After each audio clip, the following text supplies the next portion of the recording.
Now, the only justifiable reason for affirmative action comes on page 312. This is the very last paragraph of the second column. I want to read this, and this goes on to page 313 because this is the crux of the argument, and this is where we stand with affirmative action policy today. Justice Powell says, the fourth goal asserted by petitioner is the attainment of a diverse student body. This clearly is a constitutionally permissible goal for an institution of higher education. Academic freedom, though not a specifically enumerated constitutional right, long has been viewed as a special concern of the First Amendment. The freedom of a university to make its own judgments as to education includes the selection of its student body. The atmosphere of speculation, experiment, and creation, so essential to the quality of higher education, is widely believed to be promoted by a diverse student body.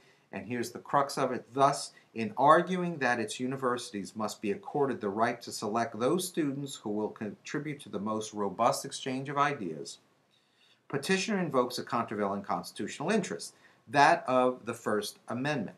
In this light, petitioners must be viewed as seeking to achieve a goal that is of paramount importance in the fulfillment of its mission. So the court is saying here that even though all civil rights litigation rests on the 14th Amendment, equal protection of the laws, etc., the affirmative action policy that allows a race-based selection, at least as part of its policy, is constitutional because of the First Amendment. Now, most of you have read the First Amendment. I'll remind you of what it protects us from and what rights we have out of it. The right to practice our religion as we see fit, the right to a free press, the right to free speech, the right to peaceably assemble, and the right to petition your government for a redress of grievances. Those 5 rights are included in the First Amendment. Nowhere does it say anything about diversity in a classroom. And yet what the court is saying here is that if you take the freedom of speech to its logical conclusion, that also means I have the right and the freedom to hear different viewpoints. And so affirmative action rests on the notion not of the 14th Amendment equal protection or necessarily on past discrimination and remedying that. It rests on in a bizarre twist, on the First Amendment and the right to hear different viewpoints. And this is what the court comes down on here. They go on to say, and Justice Powell writes about this, that race can be one of many factors, but it can't be the only factor. It has to be in a milieu of factors. So what does that mean? It could mean gender. It could mean religious diversity. It could mean geographic diversity. It could mean economic diversity. Race is certainly one of those, but it can't be the only one. And out of the Bakke decision, we had pretty much set for the next 25 years settled affirmative action policy.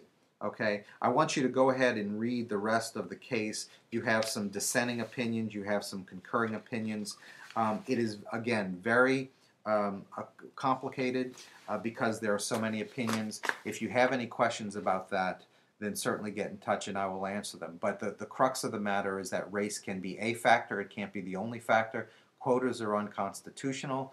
And diversity is a compelling reason to have an affirmative action policy.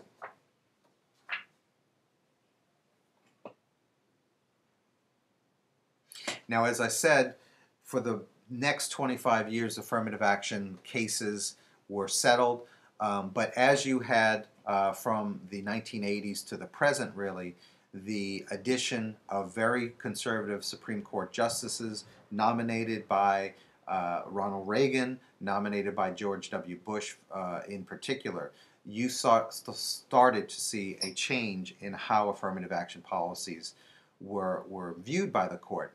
We get to 2003 with the famous Michigan cases, Grutter v. Bollinger, which is the Michigan Law School case, and Gratz v. Bollinger, which is the University of Michigan undergraduate program. You have excerpts here, once again in the packet, from, I downloaded this from the New York Times. I put it together from there. And what you had here in 2003 was a split decision, if you will. The court, in a 5-4 decision, upholds the Grutter v. Bollinger lawsuit, that is the affirmative action policy of the Michigan Law School. At the same time, they strike down the undergraduate program, Gratz v. Bollinger, by a decision of 6-3. And so you have the court divided on affirmative action once again, very divided. And I want to walk you through just some parts of the case. Again, you can do some independent research on what the cases stood for. But the law school claimed that they didn't have a quota system. They used race as one of many factors. Of course, you needed the LSAT scores, you needed the GPA, you needed the letters of recommendation, all the things that y'all might want to, you need to get if you want to go to law school. But they used race as one factor. They didn't have a quota system, but the law school claimed that they were trying to seek what they called a critical mass of students of color. So in order to get that critical mass, they would look through applications, and they would, create this matrix based upon several factors. Of course, they looked at geographic diversity, they looked at gender diversity, and they looked at racial diversity as one of many factors, as outlined by the Bakke decision. And what the court decided is that its affirmative action policy, the University of Michigan Law School, was constitutional because it didn't set a quota system. Okay, it was narrowly tailored. It met the standards of strict scrutiny, which there are two prongs to it. A compelling government interest, and here the compelling government interest is diversity in the classroom. It is narrowly tailored because it sets race as one of many factors in deciding who gets in, and there were no quotas. So Justice O'Connor, Sandra Day O'Connor, is writing the majority, and she says that their target of anywhere between 13 to 20%, which was their critical mass target, was fine.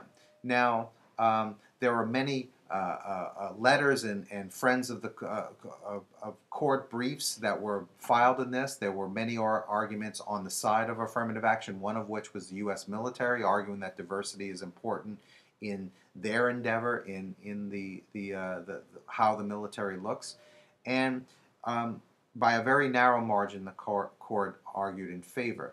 In the dissenting opinion, Justice Scalia and Justice Thomas in particular argue that, look, you call it critical mass, but really it's a quota. They had a target of 13 to 20%, and what they were doing was engineering the amount that race played in the decision factor based upon whether or not they were close to their critical mass target. And so by a very small margin, the smallest of margins, the court upholds an affirmative action policy once again, based upon the premises and based upon the decision of the Bakke case 25 years before.